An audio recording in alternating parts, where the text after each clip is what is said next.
First of all, how is your Monaco experience going so far? It's been really amazing. I was not really aware of the festival until we got invited, and then I found out it's been going on for a very long time, and it's been incredible. There have been lots of fun actors to mingle with, and then we got to go to the palace last night, which was very exciting, and I talked to His Highness the Prince about bobsledding for a little while, and it's been a really amazing week all in all. Yeah.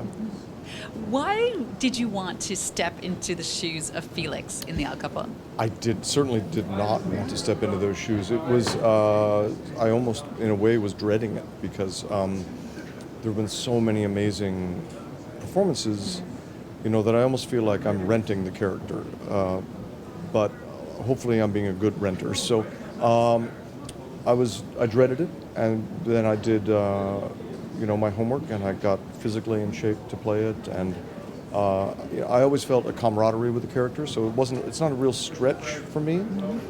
It's probably basically my personality with like 3% extra and slightly better posture, but it's not. And Matthew Perry has warned me. He said, stop telling people that you're exactly like your character because you'll never win awards. And I figured it's fine. I've been in television for like 25 years. I've got no awards. I'm perfectly happy, so it's okay. Because your character, of course, is such a neat freak compared to Matthew Perry's not neat freak at all, slob, if we can say. You and Matthew have quite a history together. Tell me about that. We do. The first time I met him, I appeared on 2 episodes of Friends as Joey's hand twin, which, while it's one of my smallest credits I've ever had, there's a huge population of the world that only knows me as that. So there's places I go, they're like, Joey Santwin! As Joey Santwin! Eh? And then I'm like, oh, right, I forgot I did that. So, and then we did a movie called 17 again, and I think that really kind of started to lay the groundwork of this show with us playing these characters, because he was a sort of curmudgeon that he is, in an upbeat curmudgeon, and I was a sort of persnickety little weirdo, which I am, and it was sort of a perfect storm of curmudgeon meets persnickety little weirdo, and it's been going pretty well because we were about to start season 3, so yeah. Any trepidation going into a reboot of such a classic TV show? TV Oh my God, yes. I was so nervous. My main thought was why? Why even try to do it? And the thing that got me past that mentally was thinking that Tony Randall, who was one of the greatest Felixes ever, was the 3rd Felix. And of course he was following Art Carney and Jack Lemmon.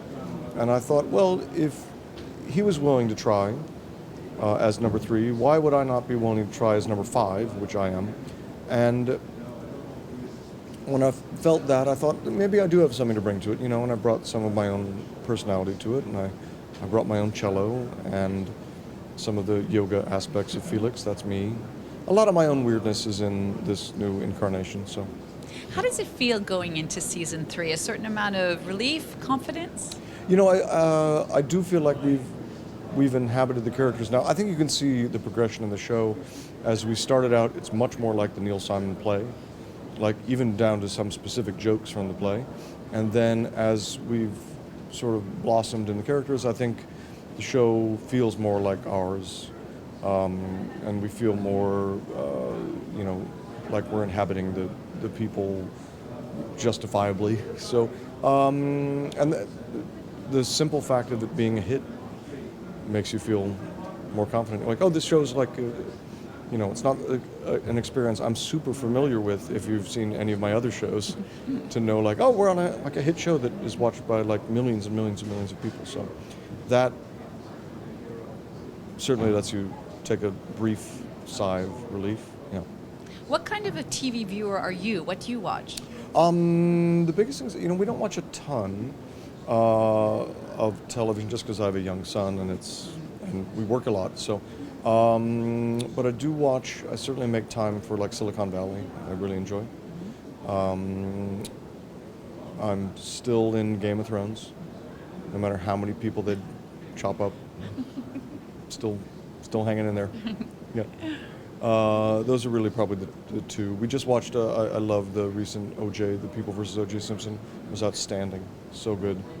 I wish there was 100 more episodes of that. I understand why there can't be, but I would have watched 100 more. Yeah.